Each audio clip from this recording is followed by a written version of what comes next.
PRC. We're James Campbell, come with me. Aloha friends, we're here in Hawaii at the James Campbell National Wildlife Refuge. My name's Carly. My name is Lily. And we're interns with Pacific Rim Conservation. Today, you guys are going to get to learn more about the work we've been doing here at the refuge, and you have the amazing opportunity to see some cool and cute seabirds. So let's get started. Alright friends, we're here with Leilani Falk. She's the Animal Care Coordinator here at Pacific Rim Conservation. She's going to tell us a little bit about the organization. So take it away, Leilani. Thanks, Carly. Hi everybody. Here at Pacific Rim Conservation, we're a small nonprofit organization, but we're dedicated to restoring native bird diversity, populations, and ecosystems here in Hawaii, but also throughout the greater Pacific. That's really broad, that's really general. What that means to you is that you guys are going to be seeing probably our biggest project going on, and that is our seabird translocations. So our seabird translocations, the whole background behind that is that we're moving birds that are in really, really far remote areas that are nesting on low-lying islands, and their nests are being destroyed by climate change and sea level rise. So we're moving them from those areas where they're threatened all the way over here to Oahu, where our team takes care of them for anywhere from 1 month to 5 months, so that they're going to call this home and they're going to come here to this safe site. Alright, Leilani, thank you so much for your time. We're going to go check in with Ravi and see what he has to say. Come on. Hi guys, we're here with Ravi Cooley, the Director of Agriculture here in Pacific Rim Conservation, and he's going to tell us a bit of the importance of the project. And Ravi, why are you moving chicks here? That's a good question. The reason we're moving chicks to James Campbell National Wildlife Refuge is because a few years back we built a predator-proof fence to keep out some of the mammalian predators that have been introduced to the main Hawaiian Islands. Why is it moving chicks from the northwestern Hawaiian Islands to the main Hawaiian Islands? Many of the species that we're moving here once bred here, but were extirpated by introduced mammalian predators. And also, it's a proactive conservation project in an effort to offset climate change. Many of the birds that we're moving are nesting on some of the low-lying atolls in the northwestern Hawaiian Islands. So with climate change and temperature rise and rains and storms like that, they're going to lose a lot of their nesting grounds. Eventually, the population will be gone. So bringing those birds back here to a high island inside the predator-proof fence is hopefully can give those species a place to live. So the main objective is like to establish a new colony, right? Exactly. So Ravi, why are you moving chicks and not adults? Yeah, the reason we're doing that is that because seabirds as adults have a really high site fidelity when they grow up, and all that means is that when they're adults, they've been out to sea for 4 or 5 years, and they come back to breed. They come sometimes within feet from where they fledged from, and that's home, and that's where they start their own family.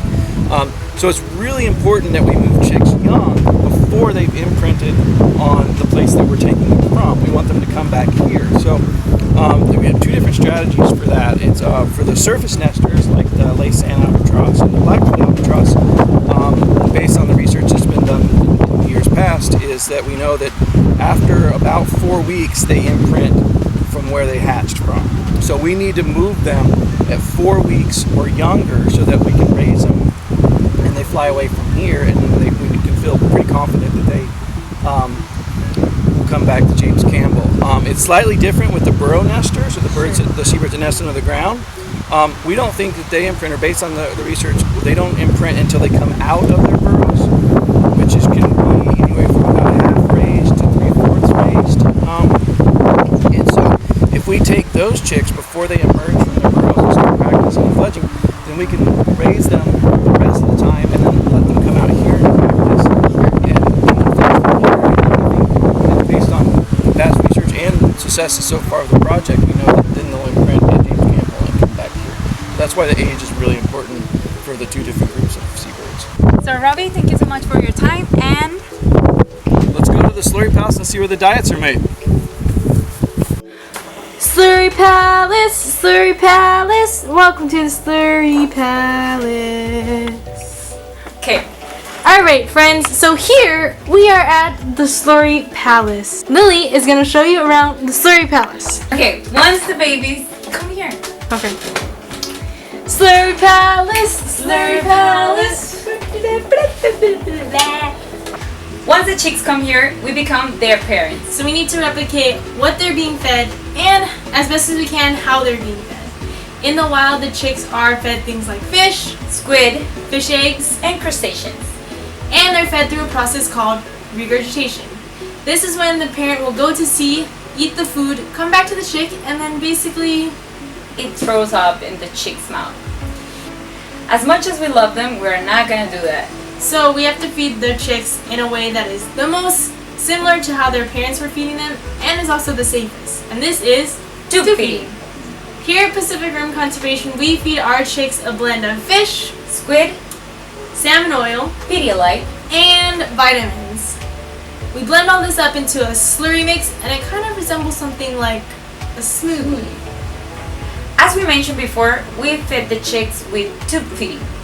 This allows us to give the chicks their food, as I said before, in a way that is the most similar to how their parents were feeding them and is the safest. Now that we've given you a little bit of background on how the chicks' diets are prepared, Let's go to the field and watch some feedings. vamos! Hey friends, welcome to the field. They are feeding over there, so let's check it out. Alright friends, we're here with Sarah and she's bringing one of the bone-in petrels down from the hill for its breakfast. She's going to put the bird on the scale so we can get a quick weight. And the weight is important because it gives us insight into how the bird is developing, and it's also important because it helps us determine how much food the bird should be fed so we can make sure that we're not over or under feeding the bird. We got the weight yesterday and we're getting the weight again today, and so knowing this can help us understand how the bird is processing its food and know how much it either gained or lost from its previous meal. Here Robbie is taking the wing cord, which is basically just a fancy way of saying he's measuring how long the wing is, and this helps us track the bird's progress in terms of how ready it is to fledge or leave the nest or the burrow. As we mentioned before, we tube feed the birds, and so in this syringe there is that bird smoothie slurry mix of fish, squid, salmon oil, Pedialyte, and vitamins. And the tube is going to go into the bird's stomach, and Robbie is going to give the food to the bird.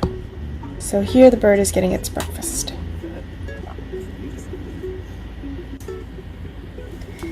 So here Sarah's going to put the bird back into the box so we can get another weight.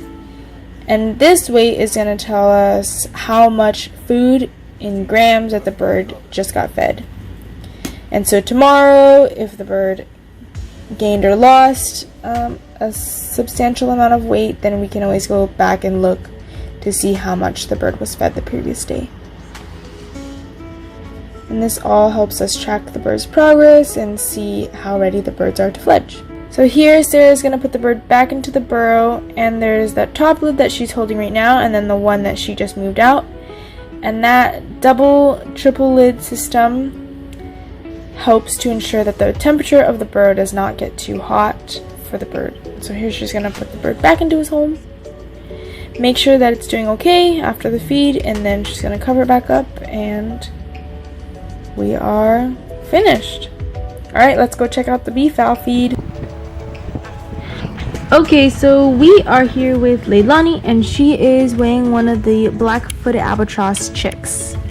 These chicks are a lot bigger and they are a lot feistier, and they have no problem telling us that, hey, I don't want to be weighed. And so we're weighing these guys for the same reason that we are weighing the bone-in petrels, just so we can track their development and know how much they lost or gained from the previous meal. And this just helps us make sure that they are growing the way that they should be and are on track to fledging. So I don't know if you guys can tell here, I know the difference is really small and you might have to really get out that magnifying glass, but these birds are a lot bigger than the bone-in petrels, and so although we are still tube feeding them, it is now a two-person job. And so Daniela in the green is pushing down on the syringe and that is what is sending the food into their stomach. So this bird just got his breakfast, and now he's going to head on its merry way to join all of its other albatross friends. So now that you guys have seen a black-footed albatross and a bone-in petrel feed, we are pretty much done with this tour. And so our little albatross friend is going to send you off with some wing flaps and a wave goodbye. So this is all we have for you guys in terms of the tour, but Now that you have a little bit more insight into the work that we've been doing here with Pacific Rim Conservation, we're going to take a little bit of time to talk about the importance of seabirds. So, let's cue the seabirds! Seabirds are extremely important and function as a mobile link between and within marine and terrestrial ecosystem. Their poop, also known as guano, is rich in nitrogen, phosphorus, and potassium, and provides nutrients for both ocean and land. They also play an important role in the trophic chain by keeping fish population healthy. In addition to this, seabirds are great bioindicators and are one of the best ways to judge the health of marine ecosystem. This, along with their sensitivity to environmental changes, makes them a great group of organisms to represent the biological effects of climate change. For these reasons, maintaining healthy populations of seabirds is extremely important, and the work that we've been doing here with Pacific Rim Conservation has been extremely helpful in achieving that goal. thank you so much for watching and for joining us in this tour. We hope that you learned a lot about seabirds and the work that we've been doing here at Pacific Rim Conservation. But if you want to learn more, be sure to check out pacificrimconservation.org. Thanks again for joining us, and aloha! Aloha.